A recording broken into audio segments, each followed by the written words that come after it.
Hello there everyone and welcome to the May video hop. Just remember this is the start, so please keep going to get more inspiration. This is the project that we are going to be creating and it features the fabulous new creative cuts in the woods. So let's get on with it.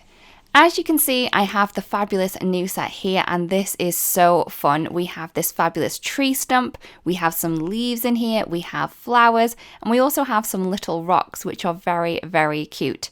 So what I'm going to do is I'm going to take all of the images from the die set and I'm actually going to cut all of them out using some classic Crest Solar White cardstock.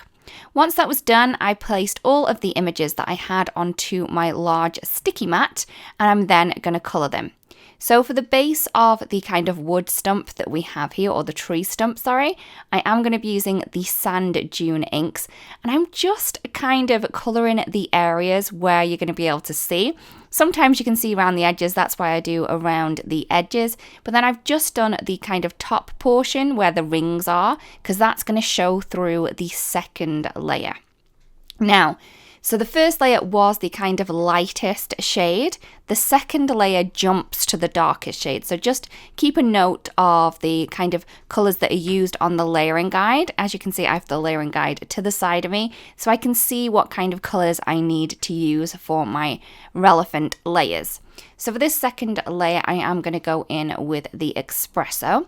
I am using a mini blending tool here, but you could use a small, you could use a larger one if you had more space around the edges as well. Completely up to you what kind of blending tool you use and how you use it.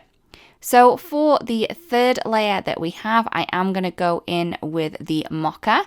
And I'm just using the same blending tool that I used for the other one. So I am going to have a slight different in shade on some portions because we still have that darker ink on there, but I'm not going to worry too much about this. I think it's going to give me a more natural look if I go ahead and just keep going like this. For the fourth layer has two layers. So it cuts both of these at exactly the same time. So you can cut them out of the same color cardstock if you're using color cardstock, but I'm just going to blend mine the same. I am going to be using Rocky Shore ink to add color to both of these. Now, the reason why we have two of these layers is that one of them has a keyhole in here, so you can place this perfectly. And then the other one is shaped exactly the same, but without the keyhole, so you can just pop that straight on top. I'm then going to add colour to the little petals that we have for the two flowers. The first layer I am going to be using the dusty pink, so I'm kind of adding more of that to the centre so we have a lighter tip of the petals, and I am going to add a darker colour into the centre, which I am going to use the blush rose to do that. Again, I'm using the same blending tool to kind of blend both of these colours. I am a little bit lazy like that, but I do feel that you don't need to worry too much about having a blending tool for each colour if you really don't want to. For the flower centres, for the base layer, I am going to use the pumpkin pie.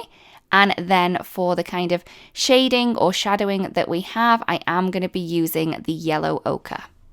Once that's done, I'm going to be using some of the Alpine Aster just to add the little top to that little blossom that we have over the side. I'm then going to move on to Sugar Kelp. I love how dark and dramatic this colour is. And I'm just going to add that right at the centre of this kind of foliage piece that we have here. Once that's done, I am going to add some olive all over, blending out that sugar kelp and then adding a lighter colour to the tips of those leaves. And I'm also going to use the same olive of the blossom piece to the side. We're then going to move on to swamp green for this little stem here that we have for the leaves, adding that right on the stem piece and just at the base of the leaves. And then we're going to go in with the matcha tea to add the colour to the rest of the leaves. We're then going to move on to the fabulous Forest Glades. Now, this was one of the first ones that we ever did, and it is still a great colour. And I'm adding that right at the base of the little grass pieces that we have here, and then finishing that off with some of the frayed leaf, just to kind of blend that colour out and then add a lighter shade to the tops of the leaves. Once that has been done, I'm then going to move on to the little rock piece.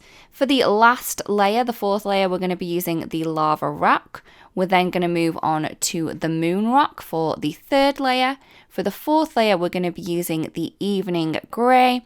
And then lastly, we are going to be using that morning frost ink just for the base layer of the little rock pieces. And that is all of the colouring complete. All we're going to need to do then is add all of these pieces together. I am going to be using some wet glue to do this. Reason being, I really think that wet glue gives you a little bit more wiggle room when putting these pieces together.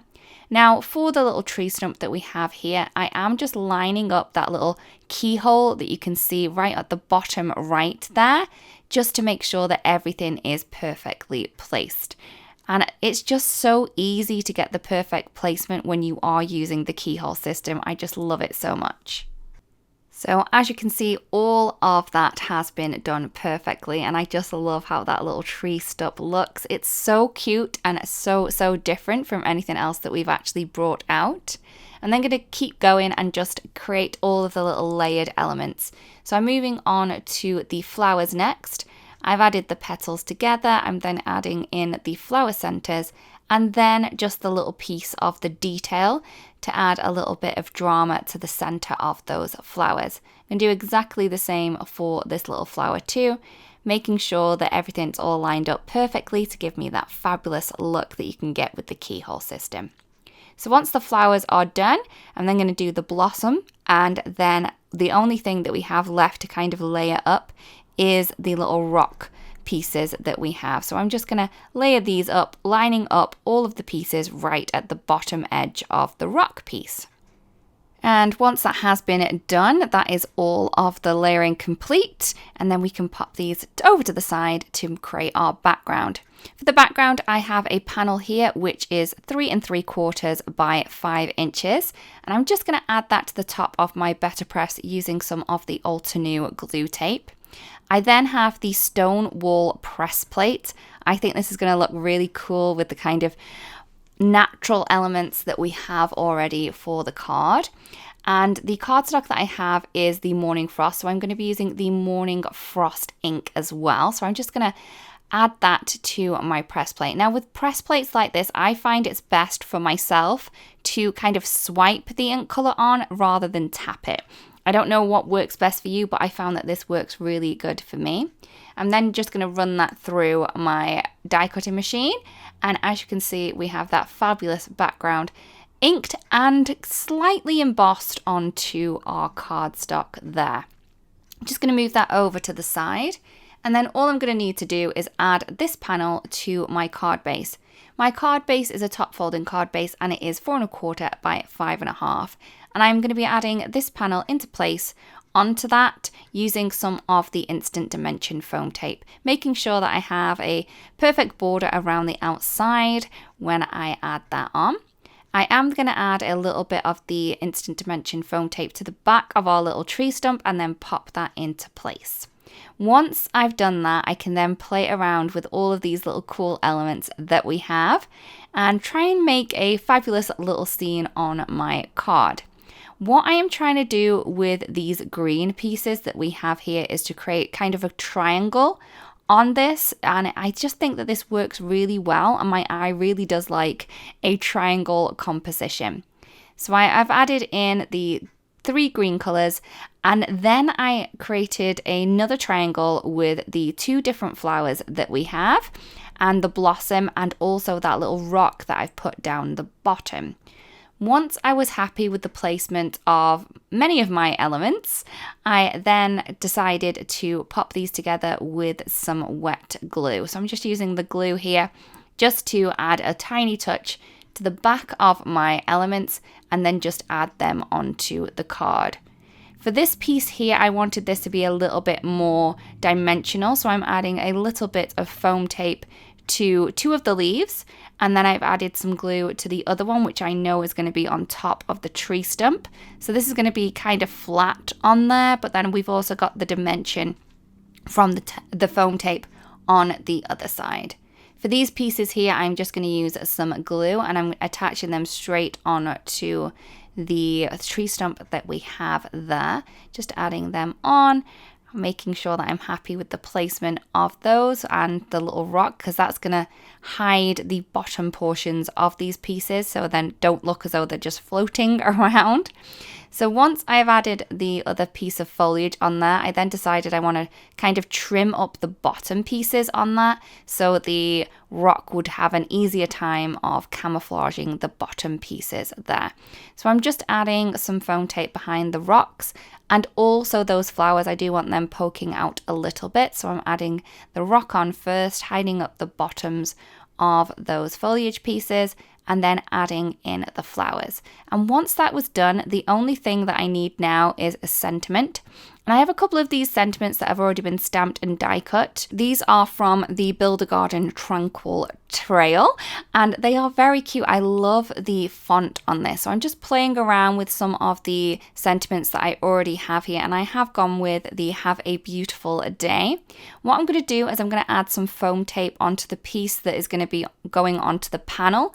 But then for the piece that is going to be on the little tree stump itself, I've just added a little bit of glue just so that can stick on to that. So I'm just going to line that up, make sure I'm happy with the placement of it before I press that down permanently. And there we go. I think that looks very, very cute right there. I did want to add a little bit of sparkle to this. So I have the gem sparkles here, and these ones are the clear crystals. And I'm just going to add 3 of the little crystals above the sentiment on the right hand side, and then below the sentiment on the left hand side. So that just draws the eye in to read the sentiment that we have there. This one was a little bit tricky. It didn't want to go in the correct place, so I've just used my tweezers to manipulate that into place. And there you have it. There is the card complete. I really do hope that you like the card and that you were inspired. Just remember, if you do want some more inspiration, please remember to keep hopping along. Also, if you want even more inspiration further down the line, please remember to like and subscribe. Thank you so much for watching, and we'll see you again really soon. Bye-bye.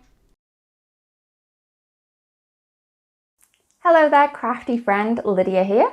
Just popping in to say that you can get your daily dose of crafting tips, techniques, and tutorials just like this by subscribing to the Altenew YouTube channel.